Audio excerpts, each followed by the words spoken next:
Sup? So you've got a little bonus powwow with Alex and I. We Power just chat. recorded ep 4. But we had something we kind of wanted to chat about. That wouldn't be a full ep, but we thought, what the heck? Yeah. Chuck it on. We had kind of done some content Yeah. on it. Yeah. But if you are following us and saw, I think I put out a post saying, are you sort of sick of the glamorization of Social media. social media, Yeah. whether it be your morning routine or, you know, cooking for my kids. And don't get me wrong, there's definitely some people out there that keep it raw and real.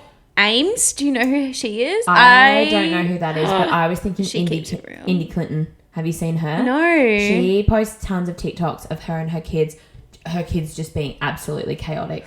Like, they're like throwing flour all over the house, and she's like, it's taken us 2 hours to get to swimming lessons. Like, but I love when creators are like that, because it makes me feel like crap when I look at your day and you've done all this stuff and I'm like, wow, I struggled to get my washing done and go to the shops and go to the gym. Mm-hmm. That was a hard enough day for me today.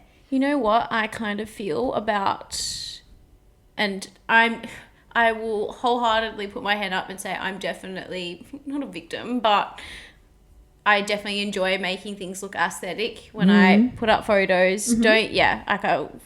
I think that's everyone's like that. Yeah. But I asked myself, are you just trying to convince yourself that everything's perfect and, you know, you don't outwardly then think like, are they going to, is this person that's going to view this think that I've got it together? I don't have that intention. No. But it kind of unconsciously, I think that when I see things from other people, you think I think, oh wow, look at them go, that looks amazing, 100%, thriving. And it takes an active switch to switch from someone who has the highlight reel and then has that the real raw content. Yep.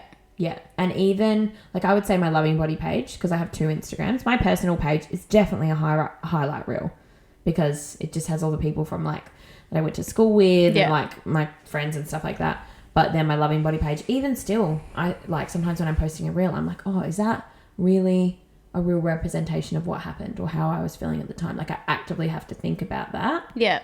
Because you do. You go oh, let me just crop this bit out. I'm making a weird face and I'm making That's what I like about your page, though. Yes. You, are cut and dry. You will post whatever. Yeah. You don't go and, I said, refilm things, for it to have a certain... Yeah.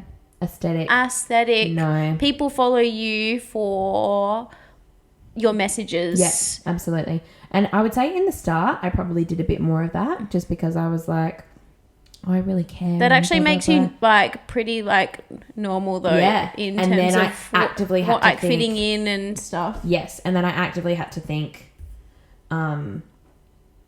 is this what I want to be putting out? Is this the vibe I want to be putting out? No. I don't want anyone to look at my page and feel shit. Yeah. Yeah. I would love to know how many influencers, when they film a morning, get ready with me in the morning, and they sit there and they, put on it's no one actually probably looks like that. No. For one, when they're putting on their skincare and things. I'm or, how many people actually sit down and journal, or are they just filming that for the sake of it because it's what they want to be promoting rather than reflecting and showcasing what they actually do. What is an accurate representation of your morning. And I think about that when I make things like that. If you go back and look at, especially the voiceover Get Ready With Me's, I put everything in, everything there. You can go back and there's ones of me doing COVID tests where I'm or your gym one, the one of you on the chin-up bar and you're doing the leg races. Yeah. Oh, and it's Instagram reality. Yeah, literally. And I look like I'm just really struggling with life. You are recording still. I'm recording. I just look like I'm really struggling with life. in that one. And I do struggle on the chin-up bar. So I'm not going to put it up there and be like, look at me smashing life with chin-ups. Yeah. It's so easy for me. No, I am struggling all the time. But, it's an active choice. But it's a really hard choice to make when everyone has this really aesthetic, what it seems a really aesthetic lifestyle, you know? Mm-hmm. But Yeah. I know, and it's funny because I know and I still do it. Like, I know people do that and I still compare myself to things on Instagram and TikTok, even though I know there have been times before where I've gone, I'm going to take a photo of myself. Oh, I've got a mess in the corner of my room. I'm just going to move it over there so then I can take a photo. And then, like... It's a bit of a shamble. Totally shamble. A sham. Because then it's so easy to then go into a mindset of like criticizing yourself for the fact that you want things to look nice. And it's like, okay, there's a difference where you might, change the background or, change like an angle because you want to like look and feel good. Yeah. Compared to completely changing and like altering I think morning routines are the easiest example, but completely changing what people are going to perceive is your routine because it's what you want them to think. Yeah, absolutely. It's like the face you want to give the world rather than what is an accurate representation of what happened. Mm-hmm. So Alex and I, when we were talking about this, said, Alex was like, let's film just a full-on raw get ready with me. No transitions, no angles, like literally... I haven't even edited it. Let me see if I can find it's where all it is. videos. It is the most disgusting angles of my face. Like I'm just carrying my camera around. Like, I'm about to go into the toilet. No, I'm about to brush my teeth. And I've just found it. The picture of my face goes for 25 minutes. Did you leave it recording the whole full time? I had to go to the toilet, so I turned it off for a little bit. Oh my God. Here we go. We need to edit this. That's cute. Oh, wow. Like, I woke up. She loves. I got my phone, started recording, put it on my bench, and then picked it up and then brought you along with me, getting ready. For the ride. And then we met up at the gym. It's funny because within this, as I was like getting changed, I saw my moisturizer sitting there and I went to get it and then thought, hang on a minute. I don't do that. I never put moisturizer on in the morning, but... unconsciously, I went to do it because I was filming this, and 100%. Then, and I say it in the video, I was like, hang on a minute, no, I don't do that. But it's funny just the fact that you were filming, you were like, I'm going to do this. So weird. Yeah. Why are our brains like this? Mm-hmm. No, I know why our brains are like this. It's because our society is like this, and it's so sad. Yes. This is how this comparison happens, is by, So what do you think... What do you tell yourself to help you step back from that limelight? Yeah. Ooh, do you mean when I'm making things or to remind myself when I'm viewing other things? Does that make sense? Yeah, that's probably a two-part question, really. So when I'm... How do I pull myself out of seeing other people's stuff and then feeling really bad about, like, what I'm doing or... how much I'm getting done in a day or what my life may look like or my room's a mess or all that stuff. I clear my socials. Like, I clear those people, influencers specifically, because obviously when you've got like really aesthetic like friends and stuff, that's different. But influencers specifically, like my feed is a safe space. Like, I follow real people, lots of people that, and a lot of mine is body. Like, a lot of mine, not so much like day-to-day things, but people who show their unposed body, who show their gym faces or their cellulite in different lights. When people are like, what I eat in a day, and they start with it, I hate the body check. I hate that. Me it's now. Like you're basically saying that because of everything you're having, that's why you look that way. No, nutrition is just one side of it. No, it is just so damaging. Yeah, because then someone else could go and copy that exact same pattern. Yeah. And then, a couple months in be like, well, why aren't I looking like that? That's 100%. What they had. That's because there's so many other factors. Genetics, metabolism. Yeah, but I hate that. Routine. I hate that link hate the body of check. the picture with it. And it's a tactic so many influencers use. And I always sit there going, I know full well your full-time job is being a fitness influencer. And it's always those people specifically. I know your full-time job is to be in the gym and look fit and make fitness content. So you doing that is actually just setting up your followers for failure. That's and it breaks so my wrong, heart. right? Because like they're gonna those people that are more vulnerable in that sense, and particularly about their body image. Like those people that market this, come and work with me, like, because I have this is why I look this way.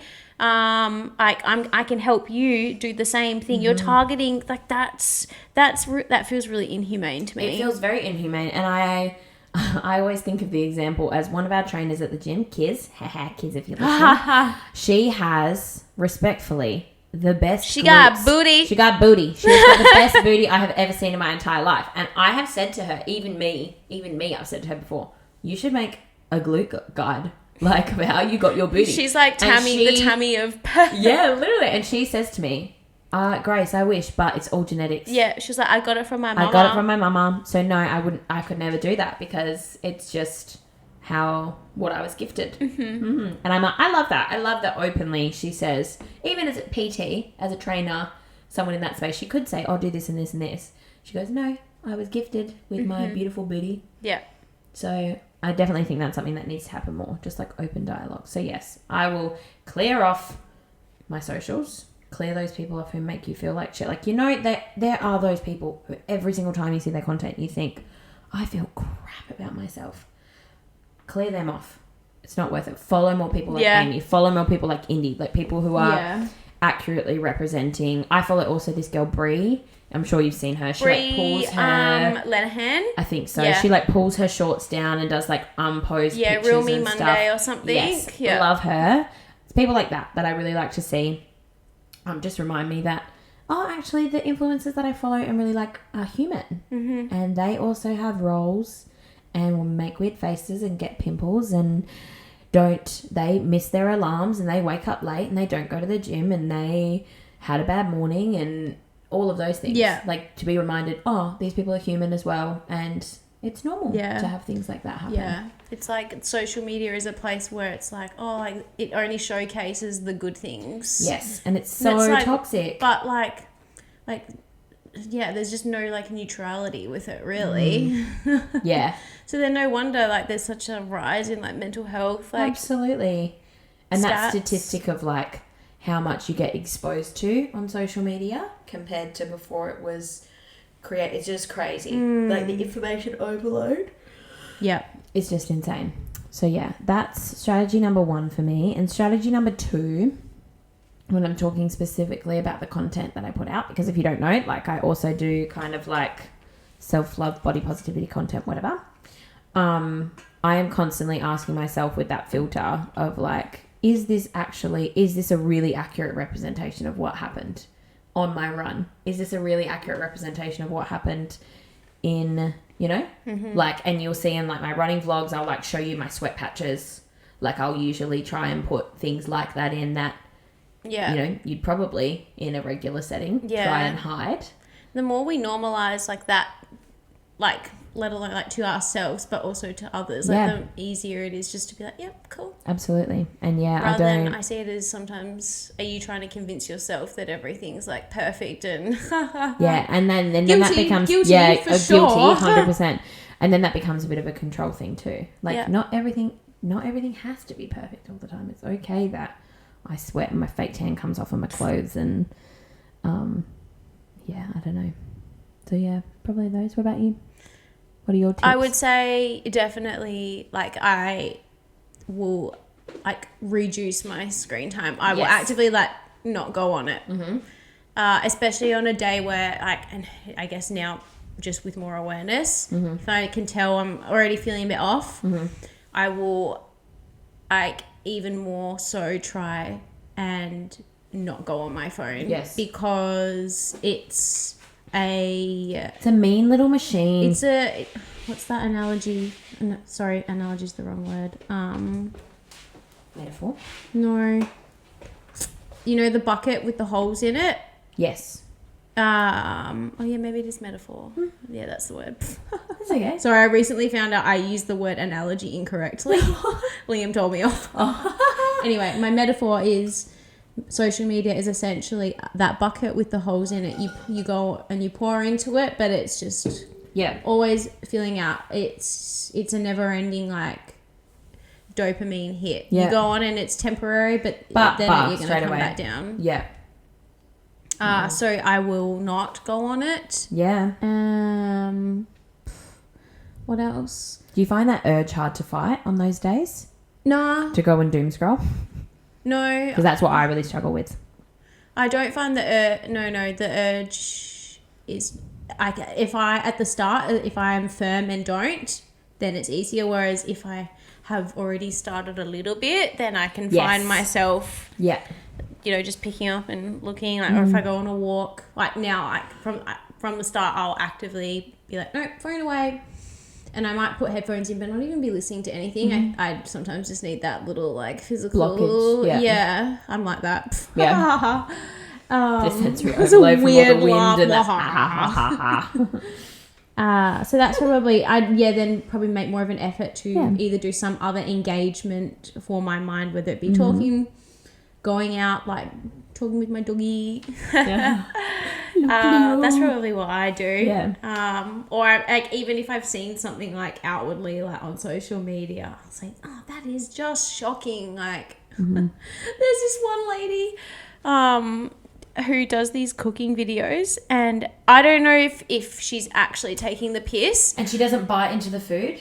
Oh, I don't know. Maybe it could be the same person, but she sits there and she's like smiling and she's like cracks, and I'm like, no one realistically cooks like that. Like it's so obvious. Like it pisses me off, and maybe like it's her branding, but I hate it. Probably a trigger for me because I have my own like perfectionistic tendencies, and I'm like, bitch, that ain't real. That's not what happens. Oh gosh. Yeah, but you do have to. Yeah, that's an active choice that creators have to make, to say no to that narrative and say, no, I'm actually going to be honest. And it's funny you say about cooking. I did one Christmas time last year, and you can go back and look at it. And I almost didn't post it because I really was like, there was one part where I was really like hunched over while I was icing cookies, and I looked like a little gremlin. And I was like, for 1 second thought, oh, I'm not sure about that. And then I went, no, absolutely not. It's fine. Yeah. No one would have even thought, and I'm sure no one would have even thought twice about it. Come back and be like, what was the actual memory like going on there? Like, yeah, literally. Rather than like, oh, what are people, you know, like, it's tough learning how like unlearning. It's unlearning, unlearning, and like actually being like, probably touches on that, what, topic number 2 or 3 about intuition. Yes. But unlearning caring about what other people think, because we do. Like, so many people say, I don't care about what people think. That's a lie. Yet, so many actions. Yeah. Like, what you might edit your photos to look like. Yeah. We do. We do. No. And to say completely, I don't care what people think. Like, I don't care what people think. I don't think there's... I think we that's can... a spicy statement. Yeah. I know, I'll say it. Like, I don't know if I actually think that person exists, because you do. Because we do. People can be one, can be one person, can be 2 people. You do. There are people in your life you really care what they think. Yeah. Well, some people have bigger umbrellas. Some people have smaller umbrellas, but we do care what people think and how we're perceived. Especially those people that... I can't think of anyone that comes to mind, but like...